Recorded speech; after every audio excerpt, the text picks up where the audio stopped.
ಓಂ ಶ್ರೀ ಗುರುಭ್ಯೋ ನಮಃ. ಎಲ್ರಿಗೂ ನಮಸ್ಕಾರ. ಸನಾತನವಾಣಿ ಯೂಟ್ಯೂಬ್ ಚಾನೆಲ್ಗೆ ಸ್ವಾಗತ. ಆಶ್ವಯುಜ ಮಾಸದ ಶುಕ್ಲ ಪಕ್ಷದಲ್ಲಿ ಬರುವಂಥ ಏಕಾದಶಿಯನ್ನು ಪಾಪಾಂಕುಶ ಏಕಾದಶಿ ಅಂತ ಕರೆಯಲಾಗುತ್ತೆ. ಹಾಗಾಗಿ ಈ ಒಂದು ಏಕಾದಶಿಯ ಮಹತ್ವವೇನಿದೆ, ಹಾಗೆ ನಾಳೆ ಆಚರಣೆ ಮಾಡ್ತಿರೋದ್ರಿಂದ ಇದರ ಒಂದು ವಿಶೇಷತೆ ಬಗ್ಗೆ ಕೂಡ ಮಾಹಿತಿಯನ್ನು ತಿಳಿಯೋಣ. ಜೊತೆಗೆ ದ್ವಾದಶಿಯ ಒಂದು ಸಮಯ ಮತ್ತು ಪಾರಣೆಯ ಸಮಯ ಏನಿದೆ, ಎಲ್ಲ ಮಾಹಿತಿಯನ್ನು ಕೂಡ ಈ ವಿಡಿಯೋದಲ್ಲಿ ತಿಳಿಸ್ಕೊಡ್ಲಾಗುತ್ತೆ. ಹಾಗಾಗಿ ಬನ್ನಿ ಮಾಹಿತಿಯನ್ನು ತಿಳಿಯೋಣ. ಈ ಪಾಪಾಂಕುಶ ಏಕಾದಶಿಯಲ್ಲಿ ವಿಷ್ಣು ಭಗವಂತನ ಅನಂತ ಪದ್ಮನಾಭ ರೂಪವನ್ನು ನಾವು ಸ್ಮರಣೆಯನ್ನು ಮಾಡಬೇಕಾಗುತ್ತೆ. ಈ ಪಾಪಾಂಕುಶ ಏಕಾದಶಿಯ ಮಹತ್ವವನ್ನು ನೋಡಿದರೆ ಪದ್ಮ ಪುರಾಣದಲ್ಲಿ ಉಲ್ಲೇಖಿಸಲಾದಂತಹ ಈ ಏಕಾದಶಿಯ ವ್ರತ ಕಥೆಯು ಹೀಗಿದೆ. ಯುಧಿಷ್ಠಿರನು ಕೇಳ್ತಾನೆ, ಓ ಮಧುಸೂದನ, ಈಗ ದಯಮಾಡಿ ನನಗೆ ಹೇಳು, ಆಶ್ವಯುಜ ಮಾಸದಲ್ಲಿ ಶುಕ್ಲ ಪಕ್ಷದಲ್ಲಿ ಆಚರಣೆಯನ್ನು ಮಾಡುವಂತಹ ಏಕಾದಶಿಯ ಬಗ್ಗೆ ತಿಳಿಸ್ಕೊಡು ಅಂತ. ಆಗ ಭಗವಾನ್ ಶ್ರೀಕೃಷ್ಣನು ಹೇಳ್ತಾರೆ, ಓ ರಾಜನೇ, ಆಶ್ವಯುಜ ಮಾಸದಲ್ಲಿ ಬರುವಂತಹ ಶುಕ್ಲ ಪಕ್ಷದ ಏಕಾದಶಿಯನ್ನು ಪಾಪಾಂಕುಶ ಏಕಾದಶಿ ಅಂತ ಕರೆಯಲಾಗುತ್ತೆ. ಇದು ಎಲ್ಲ ಪಾಪಗಳನ್ನು ಕೂಡ ನಿರ್ಮೂಲನೆ ಮಾಡುವಂತಹ ಸಾಮರ್ಥ್ಯಕ್ಕೆ ಹೆಸರುವಾಸಿಯಾಗಿದೆ. ಹಾಗೆ ಅತ್ಯಂತ ಮಂಗಳಕರವಾದಂಥ ಒಂದು ಏಕಾದಶಿ ಆಚರಣೆಯಾಗಿದೆ ಅಂತ ಹೇಳ್ತಾರೆ. ಈ ದಿನ ಮಹಾವಿಷ್ಣುವಿನ ರೂಪಿಯಾದಂತಹ ಪದ್ಮನಾಭನನ್ನು ಆರಾಧನೆಯನ್ನು ಮಾಡಬೇಕು. ಹಾಗೆ ಅನಂತ ಪದ್ಮನಾಭ ಅನಂತ ಫಲಗಳನ್ನು ಕೊಡ್ತಾನೆ. ಹಾಗೆ ಎಲ್ಲ ಆಸೆಗಳನ್ನು ಕೂಡ ಅವನು ಈಡೇರಿಸ್ತಾನೆ. ಹಾಗಾಗಿ ಅನಂತ ಫಲವನ್ನು ಕೊಡುವ ಹಾಗೆ ಎಲ್ಲ ಪಾಪಗಳನ್ನು ನಿರ್ಮೂಲನೆ ಮಾಡುವಂತಹ ಅನಂತ ಪದ್ಮನಾಭ ರೂಪವನ್ನು ಆರಾಧನೆಯನ್ನು ಮಾಡಿ, ಹಾಗೆ ಮಹಾವಿಷ್ಣುವಿನ ವಾಸುದೇವನನ್ನು ನಾವು ಪೂಜಿಸಬೇಕು ಅಂತ ಪರಮಾತ್ಮ ತಿಳಿಸ್ಕೊಡ್ತಾರೆ. ಯಾರು ದೀರ್ಘಕಾಲ ಕಠಿಣ ತಪಸ್ಸನ್ನು ತಾಳಿಕೊಂಡು ತಮ್ಮ ಇಂದ್ರಿಯಗಳನ್ನು ಗೆದ್ದು ಬಯಸಿದ ಫಲವನ್ನು ಯಾರು ಪಡಿತಾರೋ, ಹಾಗೆ ಯಾರು ಗರುಡ ಧ್ವಜವನ್ನು ಪೂಜಿಸುವುದರಿಂದ ಯಾವ ಒಂದು ಫಲಿತಾಂಶವನ್ನು ಪಡಿತಾರೆ, ಜೊತೆಗೆ ಭೂಮಿಯ ಮೇಲಿನ ಎಲ್ಲ ಪವಿತ್ರ ಸ್ಥಳಗಳು ಮತ್ತು ದೇವಾಲಯಗಳಿಗೆ ಭೇಟಿ ನೀಡಿದಂತಹ ಮೂಲಕ ಗಳಿಸಿದಂಥ ಪುಣ್ಯವನ್ನು ಈ ಒಂದು ಪಾಪಾಂಕುಶ ಏಕಾದಶಿಯ ಆಚರಣೆಯನ್ನು ಮಾಡೋದ್ರಿಂದ, ಹಾಗೆ ವಿಷ್ಣುವಿನ ನಾಮವನ್ನು ಪಠಿಸುವಂತಹ ಮೂಲಕ ನಾವು ಪಡಿಬಹುದು ಅಂತ ತಿಳಿಸ್ತಾರೆ. ಪಾಪಾಂಕುಶ ಏಕಾದಶಿಯ ಕಥೆಯನ್ನು ಹೇಳ್ತೇನೆ, ಕೇಳು. ದಂತಕಥೆಯ ಪ್ರಕಾರ ಒಂದು ಕಾಲದಲ್ಲಿ ವಿಂಧ್ಯಾಚಲ ಪರ್ವತದಲ್ಲಿ ಕ್ರೋಧನ ಎಂಬ ಕ್ರೂರ ಬೇಟೆಗಾರ ವಾಸಿಸುತ್ತಿದ್ದನು. ಅವನು ತನ್ನ ಜೀವನದಲ್ಲಿ ಅನೇಕ ಪ್ರಾಣಿಗಳು ಮತ್ತು ಪಕ್ಷಿಗಳನ್ನು ಬೇಟೆಯಾಡಿದನು. ಅನೇಕ ತಪ್ಪು ಕಾರ್ಯಗಳನ್ನು ಮತ್ತು ಮುಗ್ಧ ಜೀವಿಗಳನ್ನು ಕೊಲ್ಲುವ ಮೂಲಕ ಅವನು ಪಾಪದ ಪಾಲುದಾರನಾಗಿದ್ದನು. ಅವನ ಕೊನೆಯ ಸಮಯ ಬಂದಾಗ ಅವನು ಸಾವಿನ ಭಯದಿಂದ ತಾನು ಮಾಡಿದಂತಹ ಎಲ್ಲ ಕೆಟ್ಟ ಪಾಪಕರ್ಮಗಳಿಗೆ ಪ್ರಾಯಶ್ಚಿತ್ತದ ಮಾರ್ಗವನ್ನು ಹುಡುಕೋಕೆ ಅಂಗೀರ ಋಷಿಯ ಬಳಿಗೆ ಹೋಗ್ತಾನೆ. ಆ ಕ್ರೋಧನನು ಮಹರ್ಷಿಗಳನ್ನು ಕುರಿತು ಕೇಳ್ತಾನೆ, ಮಹರ್ಷಿಗಳೇ, ನಾನು ನನ್ನ ಜೀವನದುದ್ದಕ್ಕೂ ಪಾಪಕರ್ಮಗಳನ್ನು ಮಾಡಿದ್ದೇನೆ. ಇದರಿಂದಾಗಿ ನಾನು ನರಕಕ್ಕೆ ಹೋಗಬೇಕಾಗುತ್ತೆ. ಆದ್ದರಿಂದ ನನ್ನ ಎಲ್ಲ ಪಾಪಗಳನ್ನು ಅಳಿಸಿ ಮೋಕ್ಷವನ್ನು ಪಡೆಯಲು ಯಾವುದಾದರೂ ಮಾರ್ಗವಿದ್ದರೆ ಸೂಚಿಸಿ ಅಂತ ಕೇಳಿಕೊಳ್ತಾನೆ. ಅಂಗೀರ ಋಷಿಯು ಅವರಿಗೆ ಪಾಪಾಂಕುಶ ಏಕಾದಶಿಯ ಮಹತ್ವದ ಬಗ್ಗೆ ತಿಳಿಸಿ ಈ ಉಪವಾಸದ ಆಚರಣೆಯನ್ನು ಮಾಡು ಅಂತ ಹೇಳಿ ತಿಳಿಸ್ಕೊಡ್ತಾರೆ. ಋಷಿಗಳ ಪ್ರಕಾರ ಅವನು ಉಪವಾಸದ ಆಚರಣೆಯನ್ನು ಮಾಡ್ತಾನೆ ಹಾಗೂ ವಿಧಿವಿಧಾನಗಳಂತೆ ಶ್ರೀಹರಿಯನ್ನು ಕೂಡ ಪೂಜಿಸ್ತಾನೆ. ವ್ರತದ ಪ್ರಭಾವದಿಂದ ಪಾಪ ಕರ್ಮಗಳೆಲ್ಲ ತೊಲಗಿ ವೈಕುಂಠ ಪ್ರಾಪ್ತಿಯಾಗುತ್ತೆ. ಈ ರೀತಿಯಾಗಿ ಆ ಕ್ರೋಧನನು ಪಾಪಾಂಕುಶ ಏಕಾದಶಿಯ ಆಚರಣೆಯನ್ನು ಮಾಡಿ ಅದರ ಫಲವನ್ನು ಪಡೆದ. ಹಾಗಾಗಿ ಯಾರು ಈ ಪಾಪಾಂಕುಶ ಏಕಾದಶಿಯ ಆಚರಣೆಯನ್ನು ಮಾಡ್ತಾರೆ ಅವರಿಗೆ ಖಂಡಿತವಾಗ್ಲೂ ವಿಷ್ಣು ಲೋಕ ಪ್ರಾಪ್ತಿಯಾಗುತ್ತೆ. ಹಾಗೆ ಜನ್ಮ ಜನ್ಮಾಂತರದ ಪಾಪಗಳು ಕೂಡ ಕಳೆಯುತ್ತೆ ಮತ್ತು ಅವರ ಇಷ್ಟಾರ್ಥಗಳು ಕೂಡ ಈಡೇರುತ್ತೆ ಅಂತ ಹೇಳಿ ಈ ಪಾಪಾಂಕುಶ ಏಕಾದಶಿಯ ಮಹತ್ವವನ್ನು ಶ್ರೀಕೃಷ್ಣ ಪರಮಾತ್ಮನ ಈ ವ್ರತಕಥೆಯ ಮೂಲಕ ತಿಳಿಸ್ಕೊಡ್ತಾರೆ.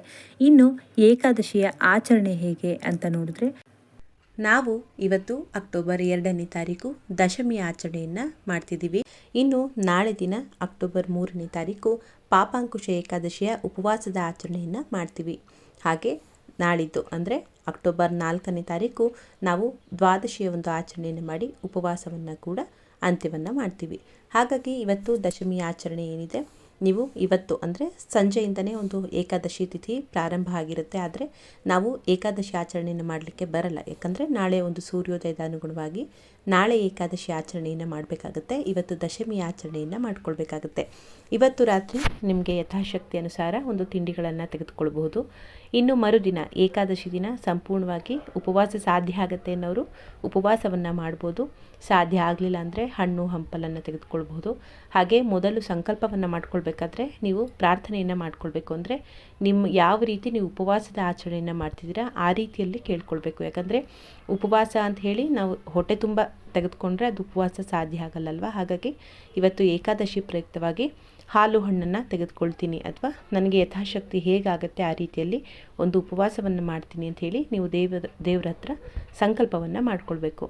ಅದಾದ ನಂತರ ನೀವು ನಾಳೆ ದಿನ ಪುನಃ ಬೆಳಗ್ಗೆ ಬೇಗ ಎದ್ದು ಸ್ನಾನ ಎಲ್ಲ ಕೂಡ ಮಾಡಿಕೊಂಡು ದೇವರಿಗೆ ಪ್ರಾರ್ಥನೆಯನ್ನು ಮಾಡಿಕೊಂಡು ನಿಮ್ಮ ಸಂಕಲ್ಪ ಏನಿದೆ, ಯಾಕೆ ಈ ಒಂದು ಏಕಾದಶಿ ಆಚರಣೆಯನ್ನು ಮಾಡ್ತಿದ್ದೀರಾ, ನೀವು ಅದನ್ನು ಪ್ರಾರ್ಥನೆಯನ್ನು ಮಾಡಿ ಒಂದು ಮಹಾವಿಷ್ಣುವಿನಲ್ಲಿ ಕೇಳಿಕೊಂಡು ನಂತರ ಮೊದಲು ಗಣಪತಿ ಪೂಜೆಯನ್ನು ಮಾಡಿಕೊಂಡು ಅದರ ನಂತರ ನಿಮ್ಮ ಕುಲದೇವರ ಆರಾಧನೆಯನ್ನು ಮಾಡಿ, ಅಂದರೆ ಕುಲದೇವರನ್ನು ಸ್ಮರಣೆಯನ್ನು ಮಾಡಿ, ಅದಾದ ಮೇಲೆ ಇಷ್ಟ ದೇವರು ಮತ್ತು ಗುರುಗಳನ್ನು ಪ್ರಾರ್ಥನೆಯನ್ನು ಮಾಡಿಕೊಂಡು ಅದಾದ ಮೇಲೆ ಈ ಒಂದು ಏಕಾದಶಿ ಯಾವ ಒಂದು ಉದ್ದೇಶದಿಂದ ಮಾಡ್ತಿದ್ದೀರಾ ಅದರ ಒಂದು ಮೂಲಕವಾಗಿ ಭಗವಂತನಿಗೆ ತುಪ್ಪದ ದೀಪಗಳನ್ನು ಬೆಳಗಿಸಿ ಅರಿಶಿನ ಕುಂಕುಮ ಗಂಧವನ್ನು ಫೋಟೋ ಇದ್ದರೆ ಫೋಟೋಗೆ ಪೂಜೆಯನ್ನು ಮಾಡ್ಕೊಳ್ಬೋದು. ಅಥವಾ ಶ್ರೀಕೃಷ್ಣನ ವಿಗ್ರಹ ಆಗಿರಲಿ ಅಥವಾ ನರಸಿಂಹದೇವರ ಒಂದು ಫೋಟೋ ವಿಗ್ರಹಗಳಾಗಲಿ ನೀವು ಪೂಜೆಯನ್ನು ಮಾಡ್ಕೊಳ್ಬಹುದು. ಮಹಾವಿಷ್ಣುವಿಗೆ ನೀವು ತುಳಸಿಯನ್ನು ತಪ್ಪದೆ ಅವತ್ತಿನ ದಿನ ತುಳಸಿ ಸಮರ್ಪಣೆಯನ್ನು ಮಾಡೋದು ಬಹಳ ವಿಶೇಷ. ಹಾಗಾಗಿ ಲಕ್ಷ್ಮೀ ಸಮೇತ ನಾರಾಯಣನನ್ನು ಪೂಜೆಯನ್ನು ಮಾಡಿಕೊಳ್ಳಿ, ಇದು ಇನ್ನೂ ವಿಶೇಷ ಅಂತ ಹೇಳ್ಬೋದು.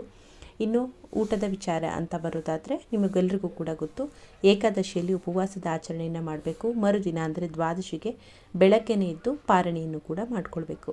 ಹಾಗಾಗಿ ಬೆಳಗ್ಗೆ ಪಾರಣೆಯ ಒಂದು ಸಮಯವನ್ನು ನೋಡಿದಾಗ ಅಕ್ಟೋಬರ್ 4ನೇ ತಾರೀಕು ಶನಿವಾರ ನಾವು ಪಾರಣೆಯನ್ನು ಮಾಡಬೇಕು. ಹಾಗಾಗಿ ಬೆಳಗ್ಗೆ 6 ಗಂಟೆ 16 ನಿಮಿಷದಿಂದ 8 ಗಂಟೆ 37 ನಿಮಿಷದವರೆಗೂ ಕೂಡ ಸಮಯ ಇರುತ್ತೆ ನಿಮಗೆ. ಹಾಗಾಗಿ ಈ ಒಂದು ಸಮಯದಲ್ಲಿ ಪಾರಣೆಯನ್ನು ಕೂಡ ಮಾಡ್ಕೊಳ್ಬಹುದು.